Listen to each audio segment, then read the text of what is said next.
नमस्कार। कक्षा 7वीं विषय हिंदी प्रकरण अम्बा और भीष्म बाल महाभारत कथा है पाठ 3 भाग प्रथम। अभी तक अपन ने देवव्रत और भीष्म के बारे में पढ़ा, देवव्रत भीष्म प्रतिज्ञा के बारे में पढ़ा। अब अम्बा और भीष्म कौन थे, अम्बा कौन थी और उसने क्या किया आदि सब आगमन पढ़ते हैं इस कथा में। आज विद्यार्थी कथा का अनुसरण भी करेंगे, उसको कंठस्थ करेंगे, अपने सहपाठी मित्रों के साथ सुनाएंगे। एनसीईआरटी बाल महाभारत कथा अम्बा और भीष्म चित्र के माध्यम से देख लीजिए कौन कैसा है। ये महाराज चित्रगण है जो सत्यवती से प्राप्त हुए थे पुत्र, और विचित्र वीर 2 हुए थे, अम्बा और भीष्म। ये पाठ से 4 नहीं, यहाँ 3 लिखा हुआ है। विचित्र वीर्य के विवाह के लिए भीष्म काशी राज की कन्याओं के स्वयंवर में उपस्थित होने के लिए काशी रवाना हो गए। भीष्म के स्वयंवर मंडप में प्रवेश करने और स्वयंवर में शामिल होने वालों में अपना भी नाम देने पर सभा में खलबली मच गई। सभा में चारों ओर उन पर कटाक्ष किया गया और हंसी उड़ाई गई। जीवन भर ब्रह्मचारी रहने की इन्होंने जो प्रतिज्ञा की थी, क्या वह झूठी थी? काशीराज की कन्याओं ने भी भीष्म की तरफ से दृष्टि फेर ली थी। यानी काशीराज कन्याओं का स्वयंवर मंडप में भीष्म और भीष्म का उपवास, कन्याओं द्वारा भीष्म का अपमान। आगे देखते हैं क्या होता है। इस पर भीष्म क्रोधित हुए और तीनों राजकुमारियों को बलपूर्वक रथ पर बैठाकर हस्तिनापुर को चल दिए। बड़ी राजकुमारी अम्बा शोभ देश के राजा सालोक को मन में ही मन अपना पति मान चुकी थी। भीष्म से सालोक के हारने पर भी काशीराज की कन्याओं के कहने पर भीष्म ने उसे जीवित छोड़ दिया। उनके हस्तिनापुर पहुंचने पर जब तीनों कन्याओं का विवाह विचित्र वीर्य से होने जा रहा था, उसी समय अम्बा ने भीष्म से कहा, मैंने सालोक को मन ही मन अपना पति मान लिया है। राजकुमारियों का हरण, भीष्म साल्व युद्ध और अम्बा का सालोक को पति मानना, ये तीनों बातें इसमें बताई गई है। यानी आप समझ लेना, सबसे पहले आपको याद करना है महाराजा शांतनु से शुरू होना, गंगा उसके बाद में उसके गंगा के पुत्र देवव्रत के 2 रानियाँ, ये मतलब देवव्रत राजकुमार के 2 रानियाँ सत्यवती सत्यवती से 2 पुत्र हुए, चित्रगण विचित्र वीर्य, फिर चित्रगण से क्या हुआ, विचित्र वीर्य से क्या हुआ। ये पूरा आपको शेड्यूल याद रखना है। याद नाम रखो तो ही कथा याद होगी, अन्यथा याद नहीं होगी। भीष्म कौन था, अम्बा कौन थी, अंबिका कौन थी, ये नहीं जानना है आपको। उनका जो परिवार का नाम जो है वो पीढ़ी दर पीढ़ी याद रखना है, तो भी अपन इसको जान पाएंगे, अतः कथा समझ पाएंगे। तो ये तीनों बातें इसमें बताई गई थी। तो देखिए सभा बैठी है, सभा सभी इसका उपास कर रहे थे, हंसी मजाक की, कौन आया है, क्या कर रहा है। उसके बाद सालो जिसमें भयंकर युद्ध हुआ था, ये नरेश है चित्रगण।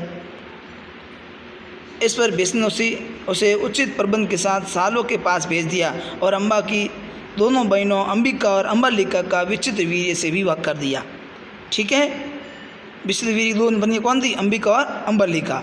जब अम्बा अपने मनोवर सालों के पास गई, मैंने मनोनीत अपने मन में सुनने आला, उसे मनोनीत मन में सुन चुकी थी सालों प्रदेश के राजा को पूरी बात उन्हें बताई, लेकिन सालों ने उसे स्वीकार करने से मना कर दिया और भीष्म के पास वापस भेज दिया। तो वाह भाई, बेचारी अम्बा अब हस्तिनापुर आई और भीष्म को सारा हाल सुनाया। भीष्म ने विचित्र वीर्य से अम्बा को पत्नी रूप में स्वीकारने की बात कही, पर विचित्र वीर्य इस पर राजी नहीं हुए।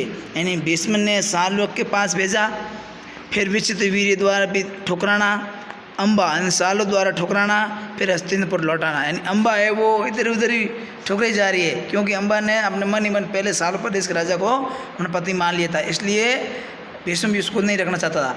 और भीष्म ने जब वहाँ जीत के लाया है तो साल राजा ने उसको वापस ठुकरा दिया।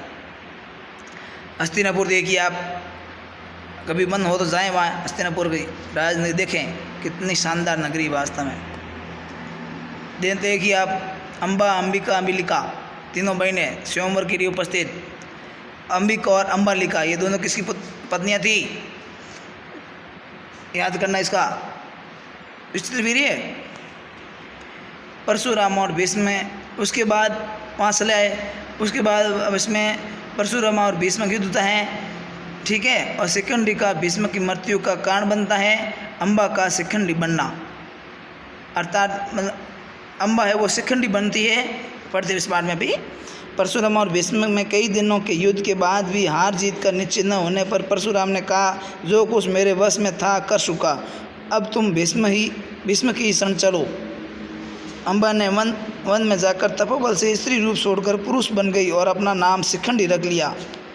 कुरुक्षेत्र में जब युद्ध हुआ तो भीष्म के विरुद्ध लड़ते समय शिखंडी अर्जुन के रथ पर आगे बैठा था।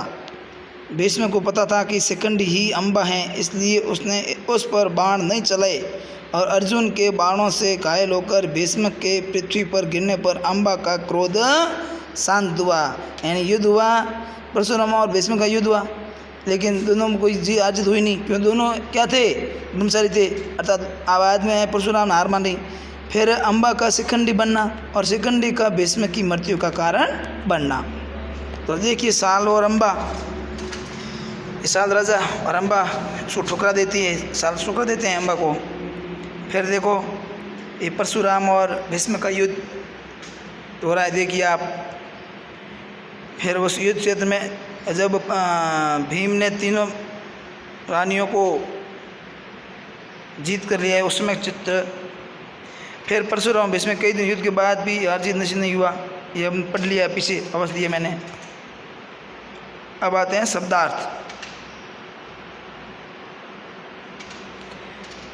स्वेच्छाचारी यानी अपनी इच्छा अनुसार व्यवहार करने वाला, बालिगनी वयस्क युवा, स्वयंवर यानी कन्या द्वारा अपना पति स्वयं सुनने का आयोजन, अद्वितीय यानी जिसके समान दूसरा कोई न हो। और आगे शब्दार्थ हैं फबितियाँ कसना यानी ताने मारना, ये मोहरा है।